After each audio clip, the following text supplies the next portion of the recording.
வண்டியில கூட்டத்தையே காணோம். எங்க போனாங்க எல்லாரும்? தம்பி, இந்த போரூர் போறதுக்கு வாடகை எவ்வளவுப்பா?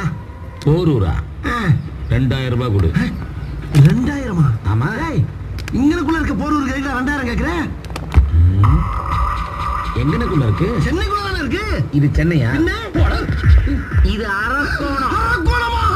ஐயோ ஐயோ, மோசம் போயிட்டாரு. சென்னை ஸ்வீட்டுக்கு போன பார்த்து சென்னை நிலத்துல இறங்கிட்டு. சென்னைக்கே வழி தெரியாத நீ எதுக்கு பாம்பே போன? டேய், பாம்பேல இருக்க தமிழருக்கு பலமே நான் தாண்டா. பலமா? அப்படின்னா அது உன்னை பார்த்தா குடுக்கிற மாதிரி தெரியலையே, நிறைய வாங்குற மாதிரி தெரியுது. அப்படியா தெரியுது? நான் அடிச்சு நீ பார்த்தது இல்லையே. அடிப்பியா? என்ன? எங்க அடி பார்க்கலாம். ஒன்னு எதுக்கு அடி சொல்ற? நீ தானே சொன்ன நான் அடிச்சு நீ பார்த்தது இல்லை. நீ அடி, நான் பார்த்தேன். அடே, நான் சொன்னது தமிழன்ட்ட மோதவன அடிப்பேன்னு சொன்னடா. ஓ, நான் தமிழன்னு உனக்கு தெரிஞ்சு உயிரோட இருக்க நண்பா. நான் தமிழ, நீ நடிக்கல. இதோ சர்தாஜ், அவர் அடி. கேட்டதே சும்மா இருக்கப்ப ஏன் அடிச்சுடுற? இவர் சும்மா இருக்கிறவன் எப்படி அடிப்பாரு?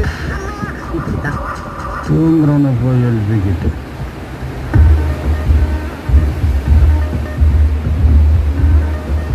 அப்பு, சென்னைக்கு போனோம். வாடகை எவ்வளவு? 600. 600? சரி, வா போகலாம். எல்லா வண்டியும் போயிடுச்சே. எல்லா வண்டியும் போனது தெரிஞ்சாங்க. ஓ வண்டியை கூப்பிடுறேன், வா போவோம். வரணுமா? வரும். ஆனா வராது. வரும் ஆனா வராதா? யோ, வரும் சொல்லு, இல்ல வராது சொல்லு. ஏன் இப்படி போட்டு குழப்புற? வரும் தம்பி, ஆனா வராது. என்னடா ஓவரா இருக்கிறான். இந்த மாதிரியா 600 சொன்னியா? கூட 50 போட்டு 650 தரேன், வா போவா. 650? வரும் ஆனா வராது. அட சொட்ட தலையா, சொன்னதே திரும்ப திரும்ப சொன்னானே. என்ன வியாதி உனக்கு?